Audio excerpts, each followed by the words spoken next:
Degree ಮುಗಿಸ್ಕೊಂಡು ಬಾ, ವಿದ್ಯಾಭ್ಯಾಸ ಎಲ್ಲ ಮುಗಿಸ್ಕೊಂಡ್ಬಿಟ್ಟು ಬಾ, ಆಮೇಲೆ ನೋಡೋಣ. ಸೊ ಅವ್ರ ಸ್ಕೂಲ್ಸ್ಗಳು ಪ್ರಚಾರ ಆಗ್ತಾ ಹೋಗುತ್ತೆ. ಆ ಗೌರ್ಮೆಂಟ್ ಸ್ಕೂಲ್ಸ್ಗಳಲ್ಲೂ ಇವ್ರು ಹೋಗ್ಬಿಟ್ಟು ಧ್ಯಾನ ಹೇಳ್ಕೊಡ್ತಾ ಹೋಗ್ತಾರೆ. ಬರೀ ಫೇಲ್ ಆಗ್ತಾ ಇದ್ದಂಥವ್ರು ಅವರೆಲ್ಲರೂ ಒಂದೇ ಸಡನ್ನಾಗಿ ವಿತಿನ್ ನೆಕ್ಸ್ಟ್ ಸಮ್ಮರ್ ವೆಕೇಷನ್ಸಲ್ಲೆಲ್ಲ ಪಾಸ್ ಈ ಭಾವತಿ ಧ್ಯಾನದ ಟೆಸ್ಟ್ ಮಾಡ್ತಾ ಹೋದಾಗ ಇಲ್ಲಿ ಫ್ರಂಟಲ್ ಲೋಬು, ಹಿಂದೆ ಲೋಬು, ಈ left hemisphere, right hemisphere, brain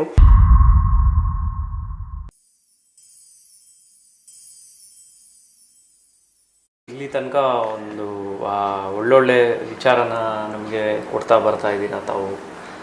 so ಒಂದು ಒಳ್ಳೆಯ ಉದ್ದೇಶ ಇಟ್ಕೊಂಡು ನಾವು ಶುರು ಮಾಡಿದ್ರೆ ಅದು ಖಂಡಿತ ಒಂದು ಫಲ ಕೊಡ್ತಾರೆ ಭಗವಂತ ಅನ್ನೋದು ಗುರುಗಳು. ಒಳ್ಳೆ ಭಾವದಿಂದ ಶುರು ಮಾಡಿದ್ರೆ ಒಳ್ಳೇದಾಗ್ತಾ ಹೋಗುತ್ತೆ. ಈ ವಿಚಾರನ ಈ ಒಂದು ಕೊಡುಗೆಯಾಗಿ ಮಹರ್ಷಿ ಮಹೇಶ್ ಯೋಗಿಗಳು ಒಂದು ಪ್ರಪಂಚಕ್ಕೆ ಇದು ಹೊಸ ವಿಷಯನ, ಹೊಸ ಧ್ಯಾನವನ್ನು ಕಲಿಸ್ಕೊಟ್ಟಿದ್ದಾರೆ. ಅವರ ಒಂದು ಜೀವನ ಅಂತ ತಗೊಂಡಾಗ ಒಂದು ಶುರು ಮತ್ತು ಅಂತ್ಯ. ಸೊ ಯಾವ ರೀತಿ ಹೇಳೋಕ್ಕೆ ಬಯಸ್ತೀರಾ, ಅದ್ರ ಬಗ್ಗೆ ತಿಳಿಸ್ಕೊಡ್ತೀರಾ ಅಥವಾ? ಈ ಅವಕಾಶ ಮಾಡಿಕೊಟ್ಟ ವಿಷ್ಣು ಅವರಿಗೆ ನಾನು ಧನ್ಯವಾದಗಳು. ನನಗೆ ಅಲ್ಲಿ ಭೋಪಾಲಿಗೆ ಹೋದಾಗ ಮಹರ್ಷಿಯವ್ರ ಟೇಪ್ಸ್ಗಳೆಲ್ಲ ಕೇಳಿದಾಗ 6 ತಿಂಗಳು ಬರೀ ಟೇಪ್ಸೇ ಇರುತ್ತೆ. 6 o'clock ಟು ಈವ್ನಿಂಗ್ 10 o'clock ತನಕನೂ ತುಂಬಾ ಕಾರ್ಯಕ್ರಮಗಳು ಇಟ್ಕೊಂಡಿರ್ತಾರೆ, ಆ್ಯಕ್ಟಿವಿಟೀಸ್ಗಳು. ಅಲ್ಲಿ ನನಗೆ ಬಹಳ ಒಂದು ಒಳ್ಳೆ ಅಪರ್ಚುನಿಟಿ ಸಿಕ್ತು ಅಂತ ಹೇಳ್ಬೋದು. ಒಂದು ಒಳ್ಳೆ ಗುರುಗಳು ಸಿಕ್ಕಿದ್ರು ಅಲ್ಲಿ. ಆ ಗುರುಗಳಿಂದ ನನಗೆ ಆ ಜ್ಞಾನಗಳೆಲ್ಲ ಸಿಕ್ತು. ಎಷ್ಟೋ ಜ್ಞಾನ ಸಿಕ್ತಲ್ಲಿ ಮಹರ್ಷಿಯವ್ರದ್ದು ಅವಾಗ ಇಂಟ್ರೆಸ್ಟಿಂಗಾಗಿ ಹೇಳ್ತಾ ಹೋಗ್ತಾರೆ. ಮಹರ್ಷಿ ಮಹೇಶ್ ಯೋಗಿಜಿಯವರು ಎಷ್ಟು ಸೇವೆ ಕೊಟ್ಟಿದ್ರು ಸಹ ಅವರು ನಾನು ಗುರು ಅಂತಲೇ ಹೇಳ್ಕೊಂಡ್ಲಿಲ್ಲ. ನಾನು ಗುರು ಅಂತ ಕರೀಲೇಬೇಡಿ ಅಂತ ಹೇಳಿದ್ರು. ನಾನೇನಿದ್ರು ಶಿಷ್ಯನಷ್ಟೇ. ಎಲ್ಲ ಗುರುಗಳು ಬ್ರಹ್ಮಾನಂದ ಸರಸ್ವತಿಜಿಯವರು, ಅನಂತ ವಿಭೂಷಿತ ಶ್ರೀ ಬ್ರಹ್ಮಾನಂದ ಸರಸ್ವತಿಜಿಯವರು. ಅವರು ಯಾವಾಗಲೂ ಎಲ್ಲ ಟೇಪ್ಸಲ್ಲಿ ನೋಡುವಾಗ ಆ ಸೋಫಾದ ಮೇಲೆ ಅವ್ರದ್ದು ಯಾವಾಗಲೂ ಬ್ರಹ್ಮಾನಂದ ಸರಸ್ವತಿ ಫೋಟೋ ಇಟ್ಟಿರ್ತಿದ್ರು. ಆ ಫೋಟೋ ಕೆಳಗಡೆನೇ ಕೂತ್ಕೊತಾ ಇದ್ರು. ನಾನೇನು ಇಲ್ಲಪ್ಪ, ಎಲ್ಲ ಅವರೇ ಅಂತ ಹೇಳ್ತಾರೆ. ಅಂದರೆ ಎಷ್ಟು ಒಂದು ಒಳ್ಳೆ ಭಾವ, ಒಂದು ಒಳ್ಳೆ ನಡವಳಿಕೆ ಇತ್ತು ಅವರಲ್ಲಿ. ಏನೇ ಕ್ರೆಡಿಟ್ ಬಂದ್ರೂ ಎಲ್ಲ ಗುರುಗಳಿಗೆ, ನಂದೇನೂ ಇಲ್ಲ ಅಂತಲೇ ಹೇಳ್ತಾಯಿದ್ರು. ಅವರು ಹುಟ್ಟಿದ್ದೆಲ್ಲ ಮಧ್ಯಪ್ರದೇಶ್ ಕಟ್ನಿಯಲ್ಲಿ, ಅಲ್ಲಿ ವಿದ್ಯಾಭ್ಯಾಸ ಮಾಡಿದ್ರು. ಡಿಗ್ರಿ ಮಾಡ್ತಾ ಇರುವಾಗ ಆಗಿನ ಕಾಲದಲ್ಲಿ ಇದ್ದಂತಹ ಭಾವ ಸ್ವಾಮಿಗಳ ಮೇಲೆ ತುಂಬಾ ಬೇರೆಯೇ. ಜನರು ಸ್ವಾಮಿಗಳು ಮೊದಲೇ ಫಸ್ಟ್ ಆಫ್ ಆಲ್ ಬರ್ತಾನೆ ಇರಲಿಲ್ಲ. ಅಪರೂಪ ಕೆಲವೊಬ್ಬರು ಸ್ವಾಮೀಜಿಗಳು ಬರ್ತಾ ಇದ್ದಾರೆ ಅಂದರೆ ಬಂದ್ರೂ ಒಂದು 10 ನಿಮಿಷ 15 ನಿಮಿಷ, ಮ್ಯಾಕ್ಸಿಮಮ್ ಒಂದು ಅರ್ಧ ಗಂಟೆ ಮೇಲೆ ಒಂದಿಷ್ಟು ಭಾಷಣ ಹೇಳ್ತಾ ಇದ್ರು ಅಷ್ಟೇ.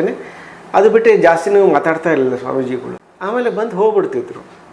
ಯಾರ್ದೋ ಒಬ್ಬರು ಮನೆಗೆ ಬಂದು ಹೋಗಿದ್ರು ಅಂದರೆ ಅದು ಭಾಳ ಪುಣ್ಯ. ಆಗಿನ ಕಾಲದ ಭಾವ ಹೇಗಿತ್ತು ಅಂದರೆ, ಒಬ್ಬ ಸ್ವಾಮಿ ಒಬ್ಬರು ಒಂದು ಊರಲ್ಲಿ ಬಂದು ಹೋದರು ಅಂದರೆ ಆವಾಗ ಅಲ್ಲಿ ಏನೋ ಒಂದು ಒಳ್ಳೆಯದಾಗತ್ತೆ, ಒಂದು ಮಳೆ ಬೆಳೆ ಸರಿ ಆಗುತ್ತೆ, ಎಲ್ಲ ಜನರಲ್ಲಿ ಒಂದು ಸಂತೋಷ ಸೃಷ್ಟಿ ಆಗುತ್ತೆ, ಮನಸ್ಸಿನಲ್ಲಿ ಒಂದು ಒಳ್ಳೆ ಭಾವ ಒಂದು ಸೃಷ್ಟಿ ಆಗುತ್ತೆ ಅಂತ ಒಂದು ಒಳ್ಳೆ ಭಾವದಿಂದ ಮುದ್ದತೆಯಿಂದ ಕೆಲಸ ಮಾಡ್ತಾಯಿದ್ರು, ಮುದ್ದತೆಯಿಂದ ಸೇವೆ ಮಾಡ್ತಾಯಿದ್ರು. ಅಂಥ ಕಾಲ ಇತ್ತು. ಸೊ ಮಹರ್ಷಿ ಮಹೇಶ್ ಯೋಗಿಜಿಯವರು ಬ್ರಹ್ಮಾನಂದ ಸರಸ್ವತಿ ಬರ್ತಾರೆ, ನೋಡ್ತಾರೆ, ಇವ್ರಿಗೆ ಇದು ನಮ್ಮ ಗುರುಗಳು ಅಂತ ಅನ್ಸುತ್ತೆ ಅವರಿಗೆ. ಹೋಗಿ ಪರಿಚಯ ಮಾಡ್ಕೊತಾರೆ, ಹೇಳ್ತಾರೆ ಅಂತಾರೆ, ನಾನು ನಿಂತ ಶಿಷ್ಯನಾಗಬೇಕು ಅಂತ ಹೇಳ್ತಾರೆ. ಆವಾಗ ಸ್ವಾಮೀಜಿಗಳು ಕೇಳ್ತಾರೆ, ನೀ ಏನು ಮಾಡ್ತಾಯಿದ್ದೀಯ? ನಾನು ಈ ಥರ ಡಿಗ್ರಿ ಮಾಡ್ತಾಯಿದ್ದೀನಿ. ಡಿಗ್ರಿ ಮುಗಿಸ್ಕೊಂಡು ಬಾ, ವಿದ್ಯಾಭ್ಯಾಸ ಎಲ್ಲ ಮುಗಿಸ್ಕೊಂಡ್ಬಿಟ್ಟು ಬಾ, ಆಮೇಲೆ ನೋಡೋಣ. ಸರಿ ಆಯಿತು ಅಂದ್ಬಿಟ್ಟು ಬ್ರಹ್ಮಾನಂದ ಸರಸ್ವತಿ ಹೊರಟ್ಬಿಡ್ತಾರೆ. ಇವ್ರದ್ದು 3 ವರ್ಷ ಆದಮೇಲೆ ಡಿಗ್ರಿ ಮುಗಿಯುತ್ತೆ. ಡಿಗ್ರಿ ಮುಗ್ದಾದ್ಮೇಲೆ ಒಂದು ಪೇಪರಲ್ಲಿ ನ್ಯೂಸ್ ಬರುತ್ತೆ, ಶಂಕರಾಚಾರ್ಯರು ಮಾಡಿದ್ದಂತಹ 4 ಪೀಠಾಧಿಪತಿಗಳು ಉತ್ತರ ಕಾಶಿಯಲ್ಲಿ ಶ್ರೀ ಬ್ರಹ್ಮಾನಂದ ಸರಸ್ವತಿಯವರು ಪೀಠಾಧಿಪತಿಗಳಾಗಿದ್ದಾರೆ ಅಂತ. ಆಗಿನ ಕಾಲದಲ್ಲಿ 150 ವರ್ಷ ಖಾಲಿ ಇದ್ದಂತಹ ಸ್ಥಾನ ಅದು. ಉತ್ತರ ಕಾಶಿ ಶಂಕರಾಚಾರ್ಯರ ಪೀಠಾಧಿಪತಿಗಳು ಅಲ್ಲಿ ಯಾರೂ ಅರ್ಹರು ಇರಲಿಲ್ಲ. ಹಾಗಾಗಿ ಬ್ರಹ್ಮಾನಂದ ಸರಸ್ವತಿಗಳು ಪೀಠಾಧಿಪತಿಗಳಾಗಿರೋ ದೊಡ್ಡ ವಿಷಯ ಅದು. ಆದ್ರೂ ಇವ್ರು ಬಿಡೋದಿಲ್ಲ, ಹುಡ್ಕೊಂಡು ಹೋಗ್ತಾರೆ. ಹೋಗಿ ಅಲ್ಲಿ ಪರಿಚಯ ಮಾಡ್ಕೊತಾರೆ, ಅಲ್ಲಿ ಅವ್ರ ಜೊತೆ ಸೇರ್ಕೊತಾರೆ. ಭಾಳ ಕಷ್ಟ ಆಗುತ್ತೆ, ಆದರೆ ಅನುಭವಿಸ್ತಾರೆ. ಕಾಲಾನುಕೂಲ ಭಾವ ಭಗವಂತನ ಪ್ರಕೃತಿನ ಒಂದು ಕೃಪೆ ತೋರಿ ಅವ್ರಿಗೆ ಬ್ರಹ್ಮಾನಂದ ಸರಸ್ವತಿ ಆಶೀರ್ವಾದ ಸಿಗುತ್ತೆ. ಅದಾದಮೇಲೆ ಅವ್ರ ಧ್ಯಾನಕ್ಕಂತ ಒಂದು ಗುಹೆನೋ ಹಿಮಾಲಯದಲ್ಲೆಲ್ಲೋ ಧ್ಯಾನಕ್ಕಂತ ಕುತ್ಕೊತಾರೆ. 2 ವರ್ಷ ತನಕನೂ ಆಚೆ ಇರೋಲ್ಲ, ಎಲ್ಲೋ ಧ್ಯಾನದಲ್ಲೇ ಯಾರಿಗೂ ಸಿಗದೇ ಇರೋಂಥ ಜಾಗದಲ್ಲಿ ಧ್ಯಾನ ಮಾಡ್ತಾ ಇರ್ತಾರೆ. ಧ್ಯಾನ ಆದಮೇಲೆ ಒಂದು ಎನ್ಲೈಟನ್ಮೆಂಟ್ ಅಂತ ಹೇಳ್ತೀವಿ, ಅಥವಾ ಒಂದು ವಿಷಯಗಳನ್ನು ತಿಳ್ಕೊಂಡಾಗ ಶಕ್ತಿ ಬಂದ ಹಾಗೆ ಆಚೆ ಬರ್ತಾರೆ. ಆಚೆ ಬಂದಾಗ ಅವ್ರಿಗೆ ಅನ್ಸುತ್ತೆ ನಾನು ಕನ್ಯಾಕುಮಾರಿ ಕಡೆ ಹೋಗಬೇಕು ಅಂತ. ಅಲ್ಲಿನ ಜನ ಕೇಳ್ತಾರೆ, ಬೇಡ ಅಂತಾರೆ, ಆದ್ರೂ ಅಲ್ಲ ಮತ್ತೆ ಅಲ್ಲಿ ಹೋಗಲೇಬೇಕು ಅಂತ ಅನ್ಸುತ್ತೆ, ಬರ್ತಾರೆ.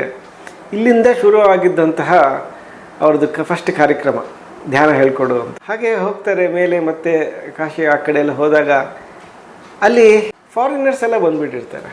ಯಾರೋ ದೊಡ್ಡ ಸ್ವಾಮೀಜಿಗಳು ಹಿಮಾಲಯದಿಂದ ಬಂದಿದ್ದಾರೆ ಅಂತ ಎಲ್ಲ ಹೇಳಿ ಇಷ್ಟು ಜನ ಫಾರಿನರ್ಸ್ ಬಂದು ಕೂತ್ಕೊಂಡ್ಬಿಟ್ಟಿರ್ತಾರೆ. ಇವ್ರಿಗೆ ಗೊತ್ತಾಗೋದಿಲ್ಲ ಏನು ಹೇಳೋದು ಇವರಿಗೆ ಅಂತ. ಆದರೆ ಇವರು ವಿದ್ಯಾಭ್ಯಾಸ ಮಾಡಿದ್ರಿಂದ ಇಂಗ್ಲೀಷಲ್ಲೆಲ್ಲ ಸ್ವಲ್ಪ ಆವಾಗಿನ ಜ್ಞಾನ ಎಲ್ಲ ಇತ್ತು. ಹಾಗಾಗಿ ಮತ್ತೆ ಧ್ಯಾನ ಕೂತ್ಕೊತಾರೆ, ಕನೆಕ್ಟ್ ಮಾಡ್ತಾ ಹೋಗ್ತಾರೆ ಬ್ರಹ್ಮಾನಂದ ಸರಸ್ವತಿ ಜೊತೆ. ಆಗ ಒಂದು ವಿಚಾರಗಳು ಬರ್ತಾ ಹೋಗುತ್ತೆ, ಹೀಗೆ ಹೇಳಬೇಕು ಅಂತ. ಅಲ್ಲಿಂದ ಫಾರಿನರ್ಸ್ಗಳಿಗೆ ಧ್ಯಾನ ಹೇಳ್ಕೊಡೋ ಕಾರ್ಯಕ್ರಮ ಶುರು ಆಗುತ್ತೆ. ಫಸ್ಟ್ ಹಿಂಗೆ ಹೇಳಿಬಿಟ್ಟು ಹೇಗೆ ಧ್ಯಾನ ಹೇಳಿ ಕಳಿಸ್ತಾರೆ. ಗೊತ್ತಾಗಬೇಕಲ್ಲ ವರ್ಕೌಟ್ ಆಯ್ತೋ ಇಲ್ವೋ, ಜನರಿಗೆ ಇದರದ್ದು ಪ್ರಭಾವ ಸಿಗ್ತೋ ಇಲ್ವೋ, ಬೆನಿಫಿಟ್ ಆಯ್ತೋ ಇಲ್ವೋ ಅಂತ. ಮತ್ತೆ ಇಷ್ಟು ಜನ, ಇನ್ನೂ ಜಾಸ್ತಿ ಜನ ಬರ್ತಾರೆ. ಮೊದಲು ಬರೀ 36 ಜನ ಫಾರಿನರ್ಸ್ ಇದ್ದವರು ನೆಕ್ಸ್ಟ್ ಬ್ಯಾಚಿಗೆ ಬರುವಾಗ 80 ಜನ ಆಗಿರ್ತಾರೆ. ಹೀಗೆ ಕನೆಕ್ಟ್ ಆಗದಂಥದ್ದು ನೆಕ್ಸ್ಟ್ ಫಾರಿನ್ ಕಂಟ್ರೀಸ್ ಹೋಗ್ತಾರೆ, ಅಮೇರಿಕಾ ಕಡೆ ಹೋಗ್ತಾರೆ. ಹಾಗೆ ಬರ್ತಾ ಬರ್ತಾ ಎಲ್ಲ ಒಂದು ಕಂಟ್ರೀಸ್ಗಳಿಗೂ ಹಾಗೆ ಜನರಿಂದ ಜನರಿಗೆ. ಆವಾಗ ಅವರಲ್ಲೂ ಒಂದು ಒಳ್ಳೆ ಭಾವ ಇರುತ್ತೆ. ಅವರು ದೊಡ್ಡ ಸ್ವಾಮಿಗಳು ಒಂದೇ ಹಿಮಾಲಯದಿಂದ, ಅದು ಅವ್ರ ಮನಸ್ಸಲ್ಲೂ ಇದೆ, ಹಿಮಾಲಯದಿಂದ ಬಂದಿದ್ದಾರೆ ಯಾವ ದೊಡ್ಡ ಸ್ವಾಮೀಜಿಗಳು, ಯಾವ ದೊಡ್ಡ ಜ್ಞಾನ ಕಲಿತವರು, ದೇವರೇ ಬಂದೇನೋ. ಅವರಲ್ಲಿ ಎಷ್ಟೊಂದು ಜನ ಪ್ರಶ್ನೆಗಳು ಕೇಳಿಬಿಡ್ತಾರೆ. ನೀವು ಯಾವ ಗ್ರಹದಿಂದ ಬಂದಿದ್ದೀರಾ, ಸ್ಪೇಸ್ ಕ್ರಾಫ್ಟಲ್ಲಿ ಹೋಗಿದ್ರು, ಹೇಗೆ ಯಾತ್ರೆಯಲ್ಲಿ ಹೋಗಿದ್ರಿ ಅಂತೆಲ್ಲ ಫಾರಿನರ್ಸ್ಗಳೆಲ್ಲ ಕೇಳ್ತಾ ಇರ್ತಾರೆ.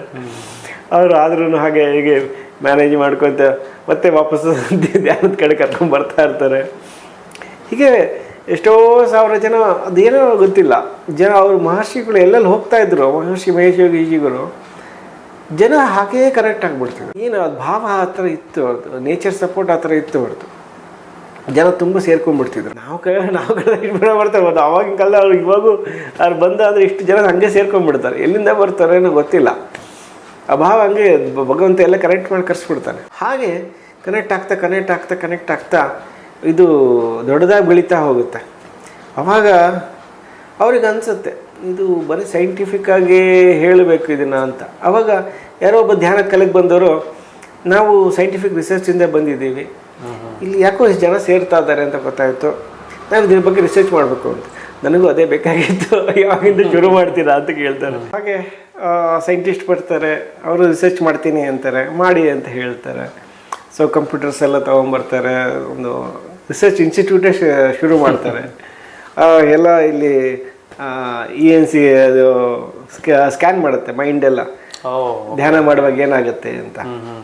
ಸೊ ಅವ್ರುಗಳು ಏನಂದರೆ ಬೇರೆ ಟೆಕ್ನಿಕ್ಸ್ಗಳು ಏನೇನಿದೆ ಅದನ್ನು ಟೆಕ್ನಿಕ್ಸ್ಗಳು ಹಾಕ್ತಾರೆ, ಅಂಥವ್ರನ್ನೆಲ್ಲ ಕರ್ಕೊಂಬರ್ತಾರೆ, ಅಲ್ಲಿ ಸ್ಕ್ಯಾನ್ ಮಾಡ್ತಾರೆ. ಬ್ರೈನಲ್ಲಿ ಹೇಗೆ ವೇವ್ಸ್ ಕ್ರಿಯೇಟ್ ಆಗುತ್ತೆ, ಹೇಗೆ ಅದು ಕನೆಕ್ಟ್ ಆಗ್ತದೆ ಎಲ್ಲ ರಿಸರ್ಚ್ ಮಾಡ್ತಾರೆ.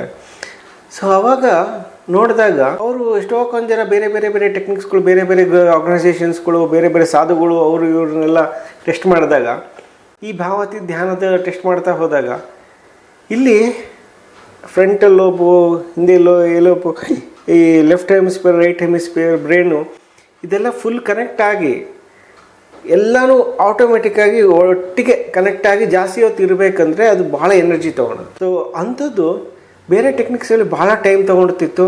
ಆ ಫುಲ್ ಕನೆಕ್ಟ್ ಆದಾಗ, ಎಲ್ಲವೂ ಕನೆಕ್ಟ್ ಆದಾಗ ಜಾಸ್ತಿ ಹೊತ್ತು ಇರ್ತಿರ್ಲಿಲ್ಲ.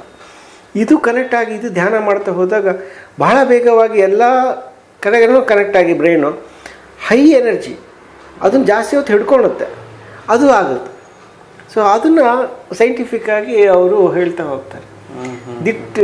ಹ್ಯಾಂಡ್ ಐ ಕೋಆರ್ಡಿನೇಷನ್ ಆಗಿರ್ಬೋದು, ಅಥವಾ ಮೆಮೊರಿ ಪವರ್ ಆಗಿರ್ಬೋದು, ಅಥವಾ ಡಿಸಿಷನ್ ಮೇಕಿಂಗ್ ಆಗಿರ್ಬೋದು, ಇದೆಲ್ಲನೂ ಬಹಳ ಬೇಗ ಕೆಲಸ ಮಾಡುತ್ತೆ. ಇಲ್ಲಿ ಅವರಿಗೆ ಇದೊಂದು ವಿತ್ ಪ್ರೂಫ್ ಮಾಡ್ತಾ ಹೋಗ್ತಾರೆ. ಈ ಥರ ತುಂಬಾ ಟೆಸ್ಟ್ ಮಾಡಿದ್ದಾರೆ. ಎಲ್ಲ ಥರ ವರ್ಡ್ಸ್ಗಳು ಹಾಕೋದು, ಇದೇನಾಗುತ್ತೆ ಅಂತ ಮಾಡೋದು, ಎಲ್ಲ ರೀತಿ ಯಾವ ರೀತಿಯ ಟೆಸ್ಟ್ ಮಾಡ್ಬೋದು, ಎಲ್ಲ ರೀತಿಯ ಟೆಸ್ಟ್ ಮಾಡ್ತಾ ಹೋಗ್ತಾರೆ.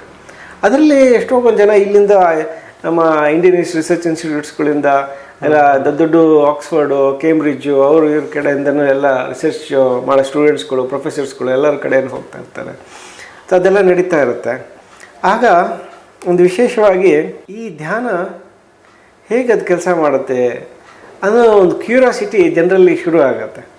ಆ ಸೈಂಟಿಸ್ಟ್ಗಳಲ್ಲೆಲ್ಲ ವಿಶೇಷವಾಗಿ ಅಮೇರಿಕನ್ ಸೈಂಟಿಸ್ಟ್ಗಳು ಅದೆಲ್ಲ ಶುರುವಾಗಿ ಇದೆಲ್ಲ ದೊಡ್ಡದಾಗಿ ಬೆಳೀತಾ ಹೋಗಿ ಆವಾಗ ಮಹರ್ಷಿಯವರು ಇಷ್ಟೊಂದು ಡೆವಲಪ್ ಆಗ್ತಾ ಇದೆ, ನಮ್ಮ ಇಂಡಿಯಾದಲ್ಲಿ ಇದನ್ನು ಮಾಡಬೇಕು. ಅವಾಗ ಇನ್ನೂ ಇಂಡಿಯಾಗೆ ಬಂದಿರಲಿಲ್ಲ, ಇಂಡಿಯಾದಲ್ಲಿ ಮಾಡಬೇಕು ಅಂತ ಆಸೆ ಇರೋದು. ಋಷಿಕೇಶ ಅಲ್ಲಿ ಎಲ್ಲೆಲ್ಲ ದೊಡ್ಡ ದೊಡ್ಡ ಆಶ್ರಮನೂ ಇವಾಗ ಇದ್ದು ಅಲ್ಲಿ ಒಂದು ಸತಿ ಬಂದಿರುವಾಗ ಫಾರಿನ್ನಿಂದ ಒಬ್ಬ American student summer ಹಾಲಿಡೇಸಿಗೆ ಬಂದಿರ್ತಾನೆ.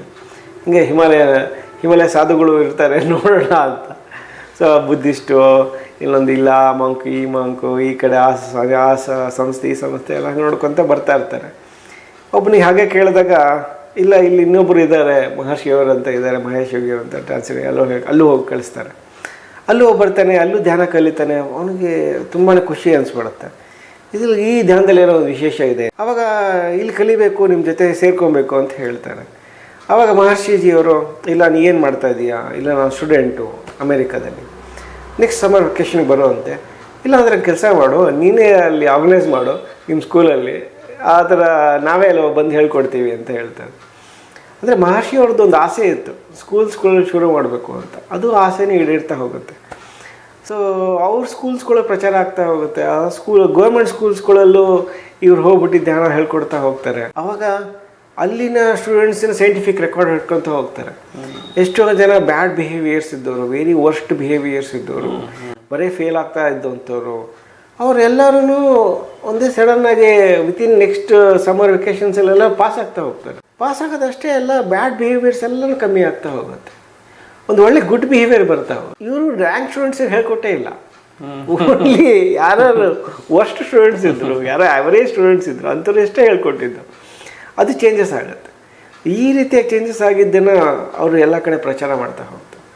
So all over the world, Russia ಆಗಿರ್ಬೋದು, ಅಮೇರಿಕಾ ಆಗಿರ್ಬೋದು, ಯುರೋಪ್ ಆಗಿರ್ಬೋದು, ಎಲ್ಲ ಗೌರ್ಮೆಂಟ್ ಸ್ಕೂಲ್ಸ್ಗಳಲ್ಲೂ ಅದನ್ನು ಪ್ರಚಾರ ಮಾಡ್ತಾ ಹೋಗ್ತಾರೆ.